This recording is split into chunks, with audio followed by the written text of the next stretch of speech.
말씀 나누도록 할게요. 다윗이 왕권을 잡고요. 이제 어느 정도 그 왕권이 안정기에 접어들었습니다. 하나님의 궤를 모셔왔고요. 그리고 주변 나라들로부터 조공을 받기까지 이 이스라엘의 나라가 강성해졌습니다. 군사력도 막강해졌죠.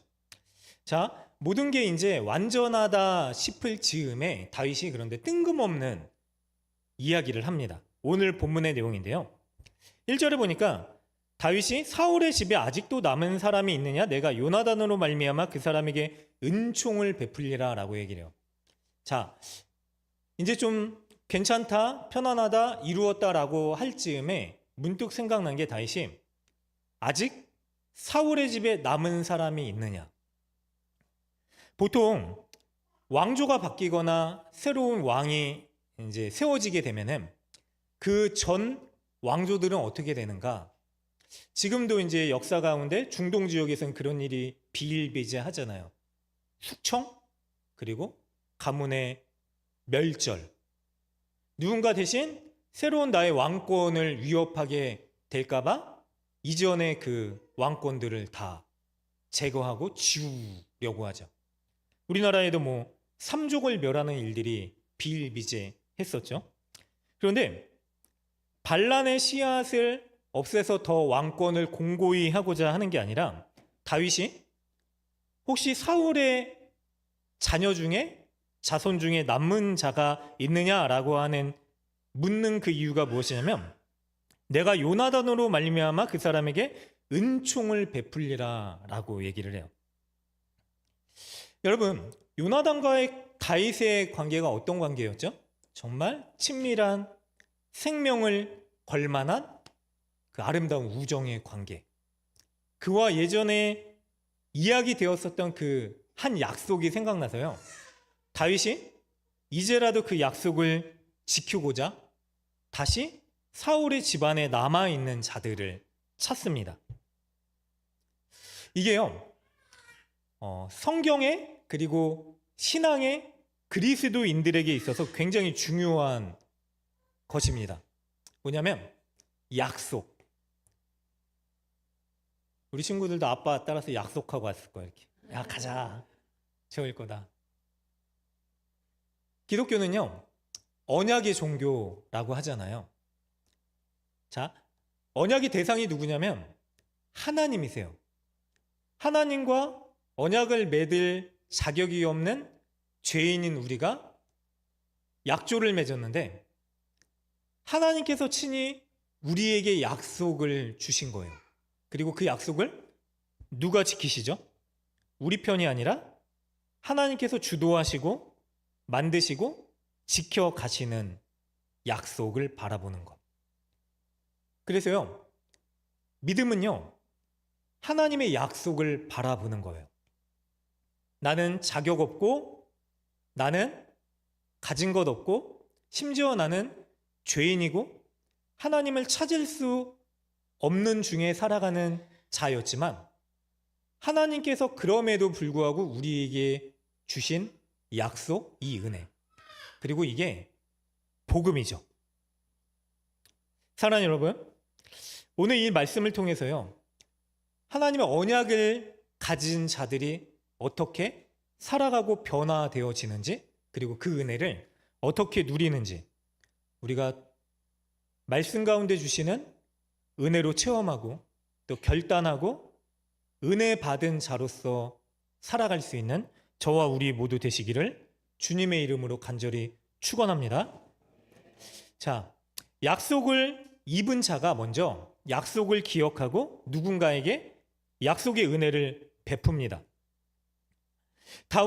다윗이 사울 가운데 남아있는 가족들을 찾습니다. 그랬더니 찾아낸 사람이 무비보셋이라고 하는 인물이었어요. 사무엘하 4장 4절에 보면은 이런 말씀이 있어요. 사울의 아들 요나단에게 다리 저는 아들이 하나 있었으니 이름은 무비보셋이라.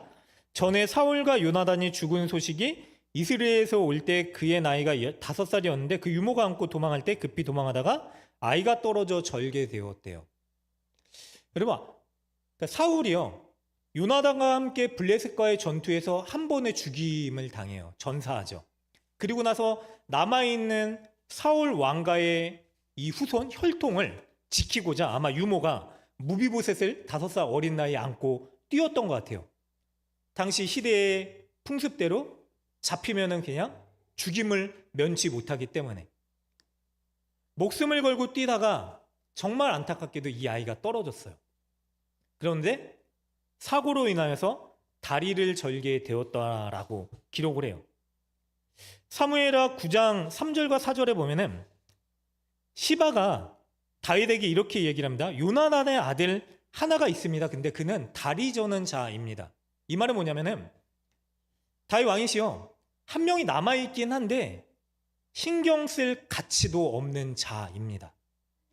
그냥 다리 절고 저기 어디 광야에서 숨죽여서 그냥 그렇게 숨어 지내는 존재입니다. 신경 쓸 가치도 없습니다. 아마 시바는 다윗이 남은 왕권을 지키기 위해서 남아있는 혈족들을 색출하려고 했다라고 생각을 했던 것 같아요. 그런데 다윗이요, 그에게 뭐라고 얘기하냐면 그가 어디 있느냐 그랬더니 시바가 로드발 암미엘의 아들 마길의 집에 있대요. 이 로드발이라고 하는 말이 어떤 말이냐면 목초지가 없다, 그러니까 황무지 같은 곳이다 라고 하는 의미예요. 무비보셋의 입장에서 생각을 해볼게요. 어릴 때 피치 못할 사고로 인해서 다리를 저는 인생이 됐어요. 여러분 정말 원망할 수 있는 일이에요. 왜냐하면 당시 장애를 가진다라고 하는 거는 그냥 우리는 불편한 정도잖아요. 저도 장애가 있기 때문에 이렇게 말씀드릴 수 있는 거예요. 자, 장애가 있으면은 저는 불편하다라고 생각을 해요. 불편한 정도지 이게 나의 존재 자체에 완전히 큰 영향을 끼치거나 내 존재 자체가 완전히 그냥 무가치한 존재로 느껴지지 않아요, 지금은. 그런데 당시에는 장애를 입거나 몸에 흠이 있으면은 하나님의 저주를 받았다라고 하는 인식이 있었어요. 사람들로부터 멸시천대를 받았죠. 늘 두려움 가운데 살았어요. 스스로 거동조차 못할 정도로, 그렇죠, 아픈 육신의 몸을 갖고 살아가야 되는 삶. 그런데요, 그가 살아가는 환경은 또 어떤가? 황무지, 목초지가 없는 로드발. 정말로 자신의 인생처럼요, 메마른 광야에서 언제 죽을까 라는 생각에 좌절과 시리에 빠질 수밖에 없는 시간을 보내고 있었던 거죠. 그런데 그때 한 사람, 다윗이요, 그를 찾습니다. 그는 찾아져서는 안 되는 존재인데요, 발견되어서는 안 되는 존재인데요, 그래서 이름도 없이 그냥 자신의 인생 가운데 한탄하면서 그렇게 내가 이 광야에서 숨어서 인생을 그냥 마감하리라 라고 하는 삶을 살고 있었던 한 사람에게요, 다윗이요, 그 사람을 찾아서 불러내는 은혜의 초청을 허락하죠. 자, 무비보셋이 다윗 앞에 서게 됩니다. 다윗이요, 자 6절에 보니까 사울의 손자 요나단의 아들 무비보셋이 다윗에게 나와 그 앞에 엎드려 절하매 다윗이 이르되 무비보셋이여 하니 라고 했더니 그가 이르기를 보소서 당신의 종이니이다 라고 얘기를 해요. 자, 무비보셋이 어땠을까요? 숨어 지내는 인생 가운데 새로운 다윗 왕이, 우리 아버지가 철천지 원수처럼 여겼었던 그 다윗이, 그렇잖아요. 사울 왕의 왕권 다음에 그 왕위를 폐하고 세워진 것 같은 다윗이 나를 찾는다고? 두려움이 엄습했겠죠. 그 두려움 가운데 다윗 앞에 나아가서 보인 반응이 무엇이냐면은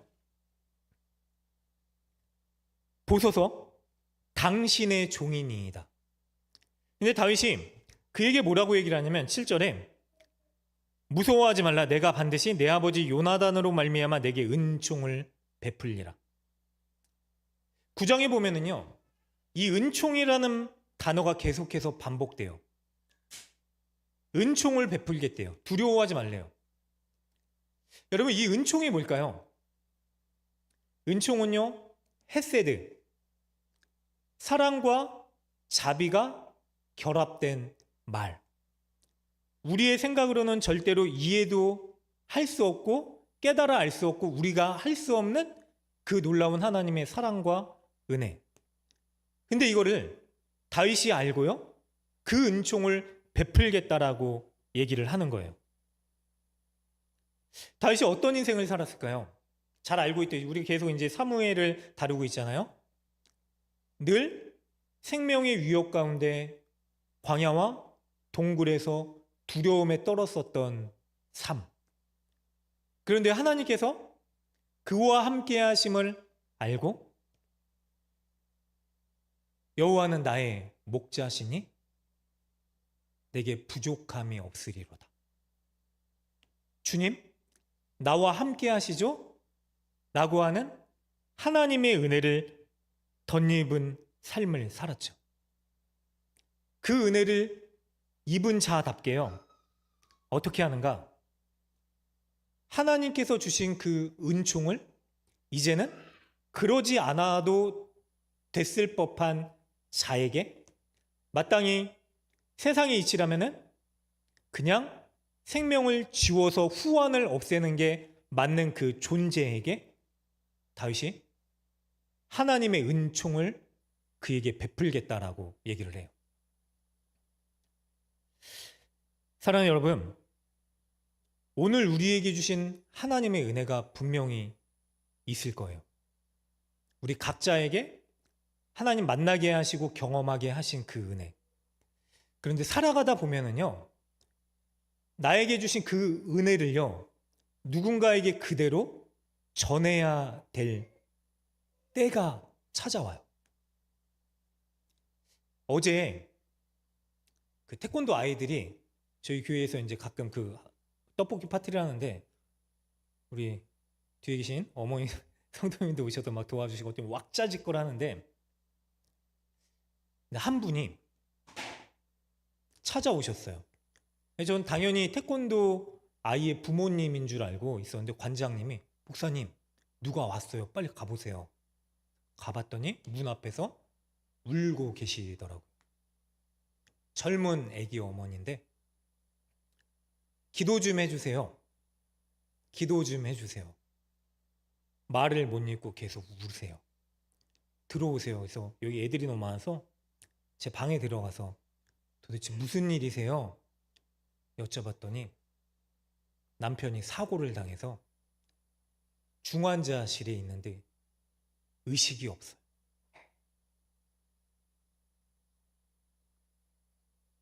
머리에 손상이 돼서 깨지고 수술을 했는데 알아보지도 못하고 의식이 없어요.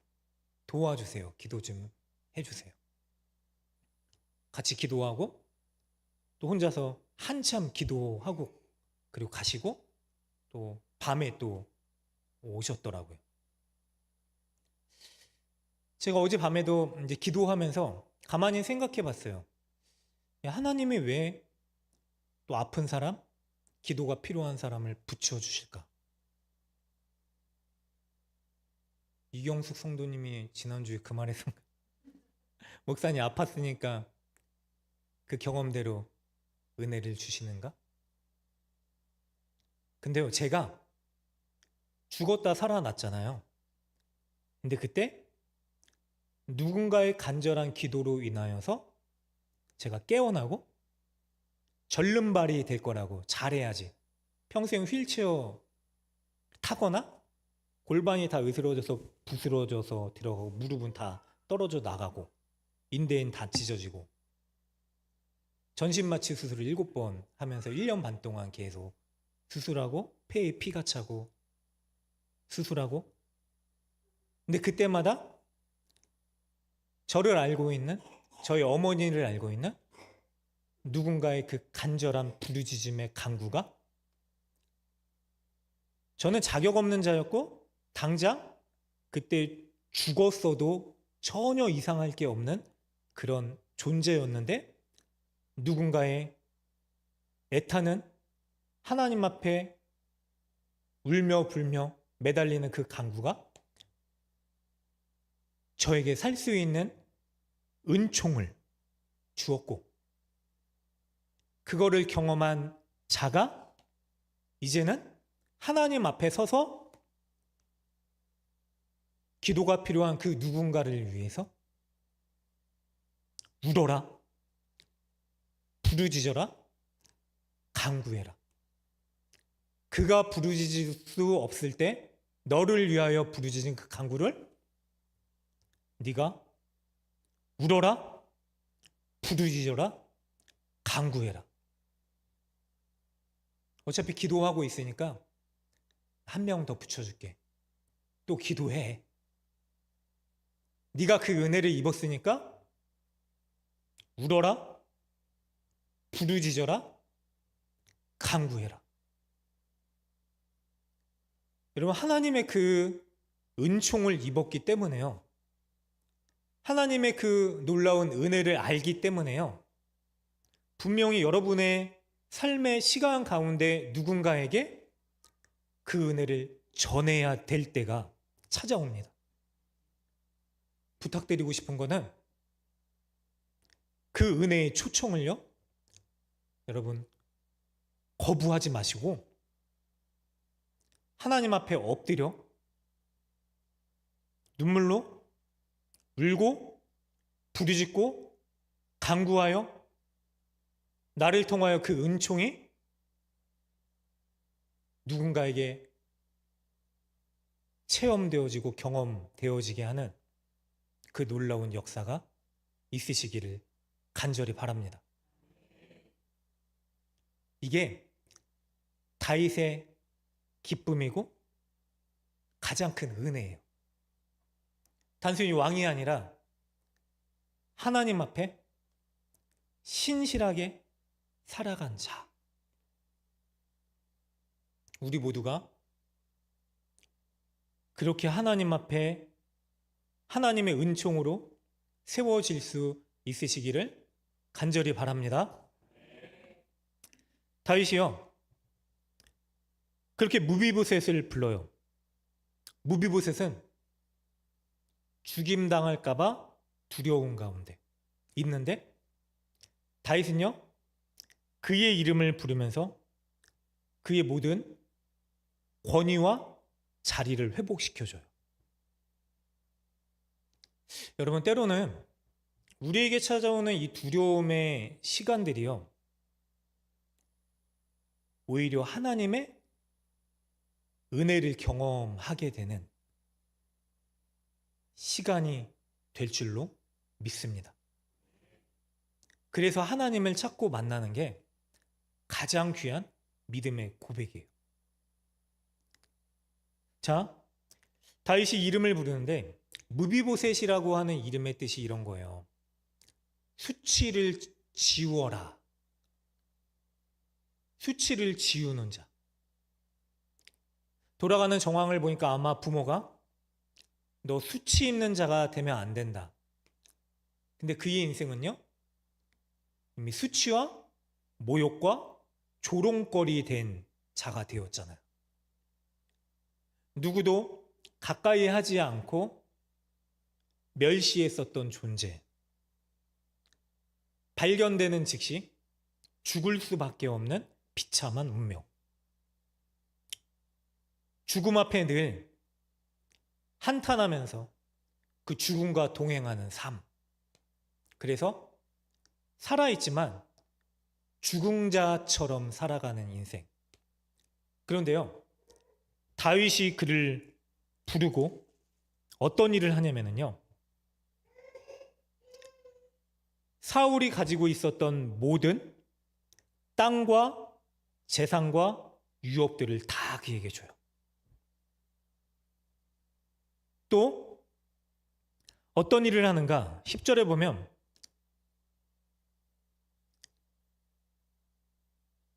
아, 11절에 무비보셋은 왕자 중 하나처럼 왕의 상에서 먹느니라. 자, 다윗의 왕자들이 많이 있었어요. 압살롬, 정말 잘생기고 훤칠한 사람. 자꾸 저 얘기를 하니까 저를 보시는데 훤칠하지까지는 않고 이렇게 좀 왜소하지만 그래도. 솔로몬, 지혜와 명철이 대단한 사람. 다윗의 딸, 아름다운 딸도 있었고 수많은 다른 왕자들이 앉아 있었을 거예요. 그때 한 사람이 기다시피 부축 당해서 그 자리를 기어갑니다. 끌려가는 거죠. 한참 시간이 지난 후에야 다윗의 식탁에 앉아서 음식을 먹는 거예요. 정말 초라한 모습이죠. 그런데요, 다윗이요, 그의 이름을 부릅니다. 무비보셋아, 나와 같이 먹자. 나와 함께 하자. 나와 이 은혜의 기쁨의 자리에 함께 하자.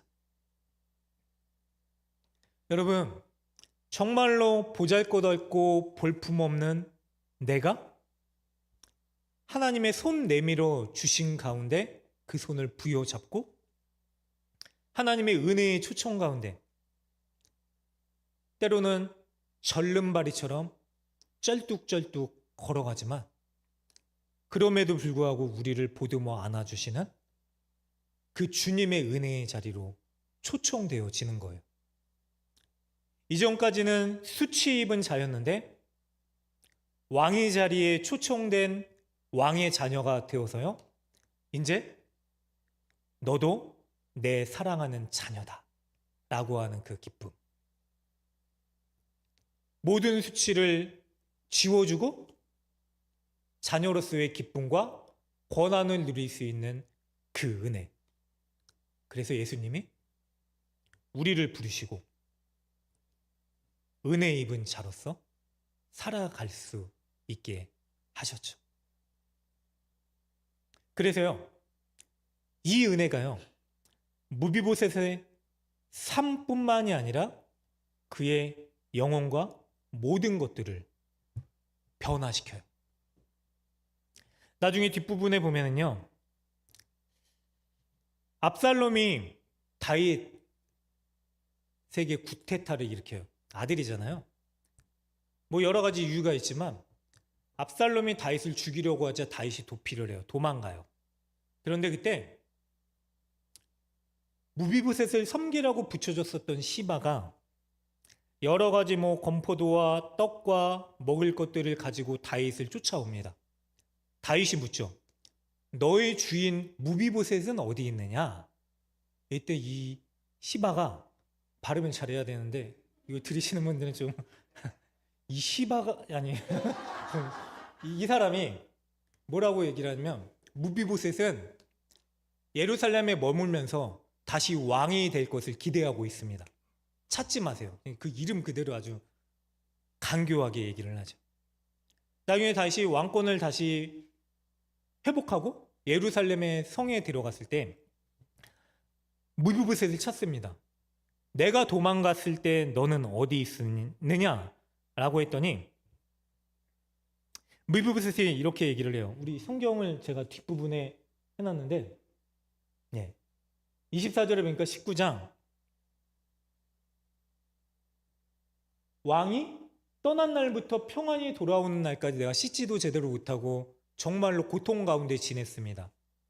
그런데 다윗이 어떻게 된 일이냐 했더니 왕이 붙여주신 신하가 나를 모함해서 속여서 나를 데리고 가지 않고 그렇게 나를 남겨두고 떠났습니다. 다윗이 그 이후에 좀 이해하지 못할 판결을 하지만, 그러면은 사울의 땅을 둘이 나눠 가져라. 근데 이게 단순히 정의의 관점으로 보기보다는 은총의 관점으로 이 본문을 보셔야 돼요. 하나님의 은혜의 입은 자가 어떻게 하는가? 그랬더니 이 미브보셋이 30절 같이 읽겠습니다. 하나, 둘, 셋.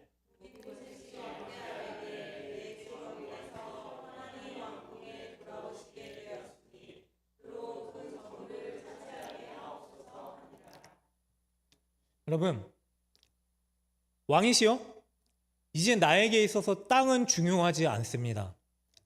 왕이 돌아와서 이제 다시 왕을 보고 함께 식탁에 앉는 은혜를 제가 기다리고 있다가 다시 왕을 만났으니 이제 그걸로 됐습니다. 왕이 돌아온 것으로 저는 만족합니다. 여러분, 무비보셋이 어떻게 이렇게 변화될 수 있었을까요?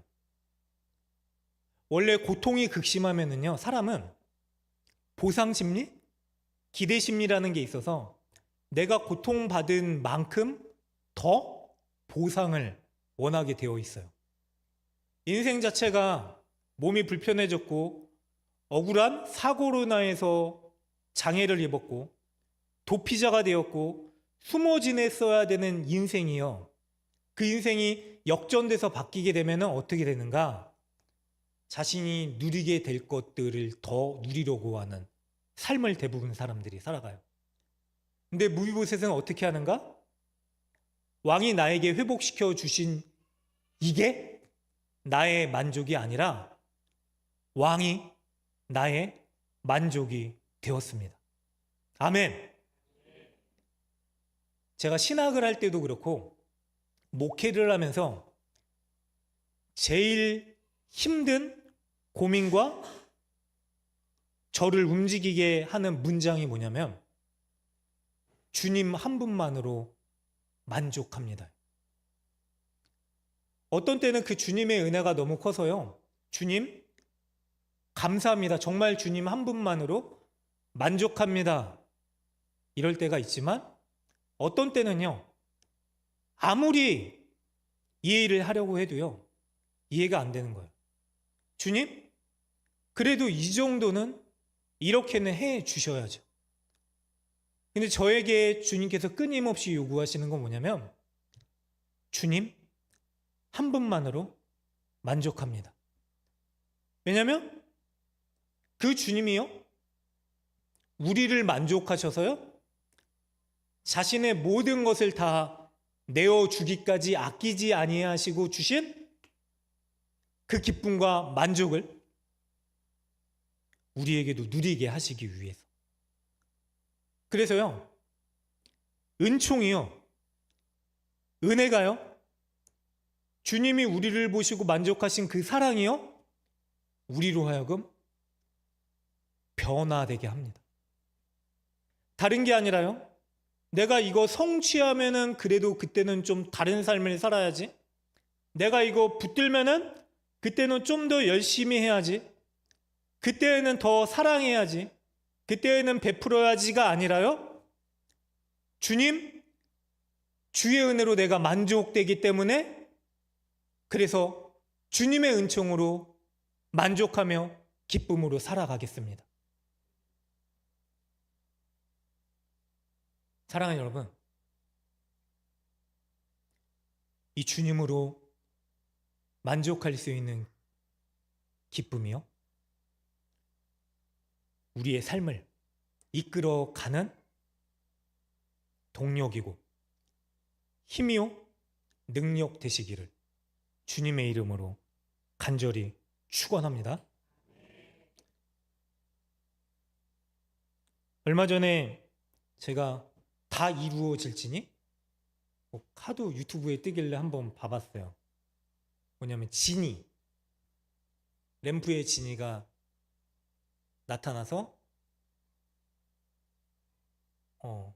수지라는 자매를 만나서 우여곡절 끝에 그런 일들이 있는데, 그 지니가 사탄이래요. 그러면서 인간의 본성, 악한 본성을 건드려서 그를 악한 소원을 빌게 해서 지옥으로 떨어뜨리는 역할.